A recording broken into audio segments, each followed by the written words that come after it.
Salam Indonesia, salam Nusantara dan salam sampai Merauke dari Minang sampai Pulau Rote. Mantap iman kita, mantap kasih kita, mantap pengharapan kita. Tentunya dalam diskusi menjadi Tuhan dan hidup selamat kita dan hidup selamat dunia. Jangan katakan bahwa Yesus bukan Tuhan, jangan katakan pula bahwa Yesus bukan selamat. Dia adalah Tuhan, dia adalah hidup selamat. Kalau kau percaya, kau akan selamatkan. Kalau tidak percaya, engkau akan dihukum. Mantap! Dan Alkitab mengatakan, akulah jalan dan kebenaran hidup. Tiada seorang sampai kepada Allah kalau tidak melalui aku Yesus. Dan Petrus mengatakan dalam Kisah Rasul 4 ayat 12, dan keselamatan tidak ada dalam siapapun juga selain dalam Dia, karena di bawah orang lain tidak ada nama lain yang diberikan kepada manusia yang olehnya kita diselamatkan. Haleluya. Dan Yohanes 3 ayat 16, karena begitu besar kasih Allah akan dunia ini sehingga Ia mengaruniakan anaknya yang tunggal supaya setiap orang percaya kepadanya tidak binasa melainkan beroleh hidup yang kekal.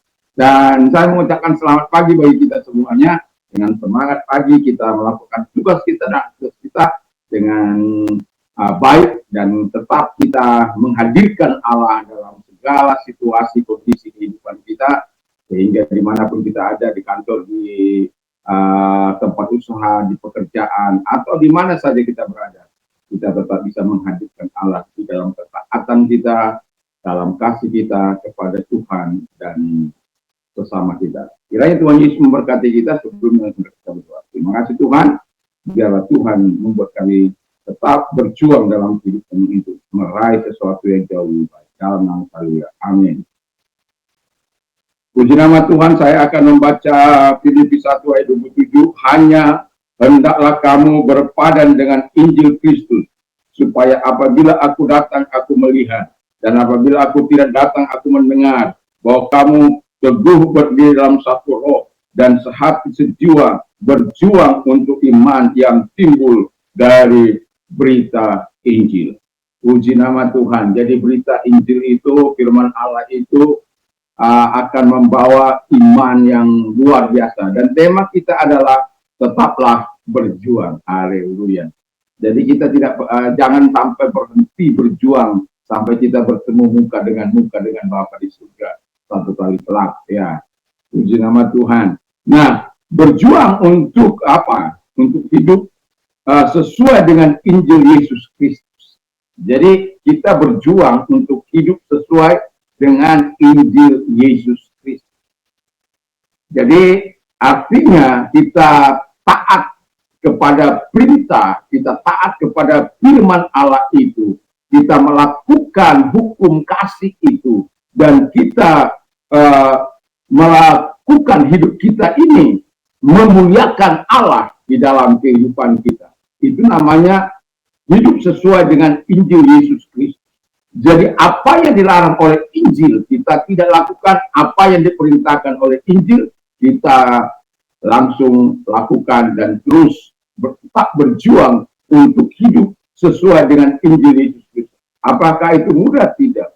Karena hari demi hari keadaan kita bisa berubah, dan gangguan juga bisa berubah, situasi juga bisa berubah, dan ekonomi juga bisa berubah, keadaan kita juga bisa berubah, apa saja bisa berubah.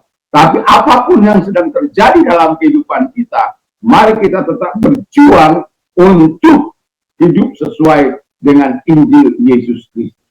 Supaya apa? Kita menikmati yang terbaik dari Tuhan.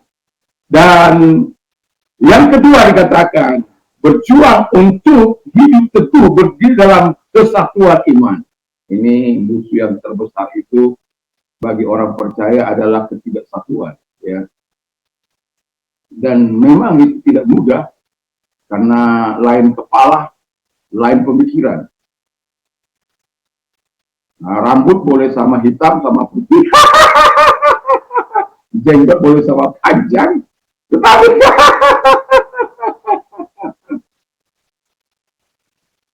hati kita, pikiran kita kadang-kadang bisa berbeda. Nah, disinilah kita perlu berdiri dalam kesatuan. Karena apa? Yang kita layani itu satu, Tuhan. Kalau konsep pemikiran kita, satu hati, satu pikiran, satu jiwa di dalam Tuhan, saya yakin dan percaya perbedaan-perbedaan yang kecil itu kita akan bisa harapkan hanya untuk kesatuan iman kita dalam membangun kerajaan Allah dan menghadirkan Allah di tengah-tengah kota kita, menghadirkan Allah di tengah-tengah gereja kita, menghadirkan Allah dimanapun kita berada. Gampang? Tidak. Tetapi kita sebagai orang yang percaya, kita harus melakukannya. Hidup dalam kesatuan iman memang tidak mudah. Tetapi Tuhan sudah mengajar supaya kita bersatu sama seperti Bapa dan Yesus adalah satu.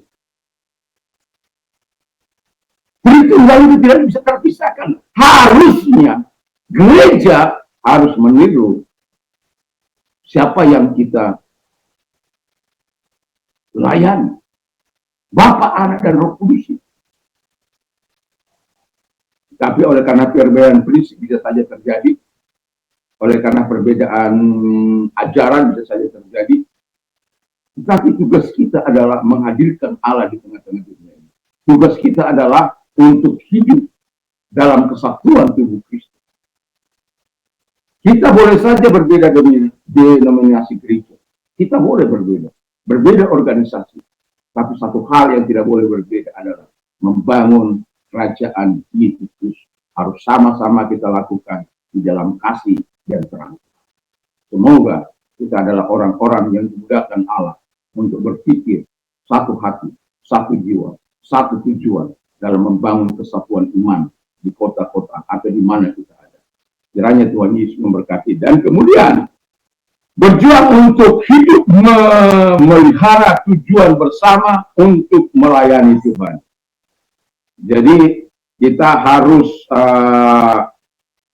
berjuang dalam memelihara kesatuan itu, memelihara tujuan bersama itu, yaitu membangun kerajaan Allah di dalam kasih. Jangan kita begini, deritamu adalah sukacita. Tangismu adalah kesukaanku. Kalau engkau menderita, itu berarti aku berhasil.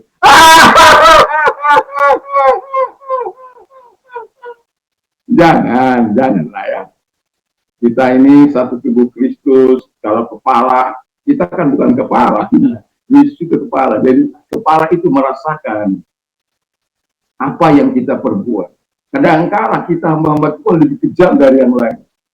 Kadang-kala kita hamba-hamba Tuhan kalah dengan jemaat Tuhan dalam hal ketaatan. Jemaat Tuhan masih mudah digerakkan untuk bersatu. Bagaimana hamba-hamba Tuhan? Alasan inilah, alasan itulah. Padahal tidak terus-menerus untuk bisa membentuk satu kesatuan itu. Kan nggak mungkin kita terus-menerus. Tapi setidak-tidaknya kita punya konsep yang sama dalam memelihara tujuan bersama untuk melayani Tuhan. Tujuan bersama itu apa? Menghadirkan kerajaan Allah di bumi ini. Supaya terjadi kehendak Allah itu. Nah, kalau tujuan kita bersama menghadirkan kerajaan Allah di muka bumi, menghadirkan Allah dalam pelayanan kita dimanapun kita ada, saya yakin dan percaya kita adalah orang-orang yang mau terus dipakai oleh Tuhan. Dan saya mau katakan kepada kita dari hati saya yang paling dalam. Mari kita memelihara tujuan bersama untuk melayani Tuhan, untuk menghadirkan kerajaan Allah, supaya terjadilah kehendaknya di bumi sama seperti di surga. Di surga ada damai, di bumi ada. Di sini ada damai, di surga ada. Dan kasih. Kasih ada di surga, di sini juga ada kasih. Ya, kesatuan ada di surga, di sini juga ada kesatuan. Kiranya Tuhan Yesus memberkati kita untuk terus melakukan yang terbaik. Tetaplah berjuang. Memang tidak mudah, tapi perjuangan itu akan menghasilkan sesuatu yang baik, yang merangsang iman kita untuk terus bisa berharap bersandar kepada Tuhan. Ketika kita berjuang dengan baik, dengan nilai-nilai kerajaan Yesus Kristus, dengan nilai-nilai Yesus Kristus, saya yakin dan percaya kepuasan itu akan datang, sejahtera itu akan datang, dan sukacita Allah itu akan datang menyertai setiap kita yang mau berjuang untuk hidup sesuai dengan Injil Yesus Kristus, dalam kesatuan iman dan hidup memelihara tujuan bersama untuk melayani Tuhan. Mari kita tunduk kepada kita berdoa. Terima kasih Tuhan, kami mau berjuang dan kami mau hidup sesuai dengan apa yang Kau minta. Memang tidak mudah, tapi Roh Kudus telah memampukan kami untuk itu. Dan Tuhan telah mengikat kami dalam satu tubuh Kristus. Terima kasih. Kami juga berdoa bagi orang-orang yang sakit, apapun sakit penyakit, mengarahkan tangan kepada Tuhan. Dan ingat bahwa Tuhan mampu datang kepadamu, menjamah engkau saat ini juga, di pagi ini juga. Dalam nama Yesus, segala sakit penyakit yang mereka derita, aku perintahkan dalam keluar, dan oleh biru Yesus engkau sembuh, oleh kuasa engkau sembuh. Terima kasih Bapa di surga, dalam nama Yesus. Dan kami juga berdoa kepada mereka-mereka yang sudah mengalami masalah dalam hidup mereka. Engkau Allah penyelesai dalam segala persoalan kami. Dan arahkan tangan kepada Tuhan, kita berdoa. Lihat tangan-tangan yang diangkat kepada Tuhan, tolong setiap kami. Tuhan, Engkaulah tempat kami mengajukan segala persoalan kami. Karena Engkau telah berjanji menyelesaikan setiap masalah kami. Atau menguatkan kami dalam menjalani masa-masa sulit kami dalam nama Yesus. Semuanya kami serahkan ke dalam tangan Tuhan. Dan kami percaya karena Engkau yang sudah berkata, aku akan memuaskan Engkau dan aku akan menolong Engkau dan Engkau akan memuliakan aku. Dan kami percayakan firman-Mu di dalam nama Yesus kami bersyukur. Haleluya. Amin. Selamat pagi, selamat kita beraktivitas dan bersama dengan Tuhan Yesus. Mantap, mantap, mantap.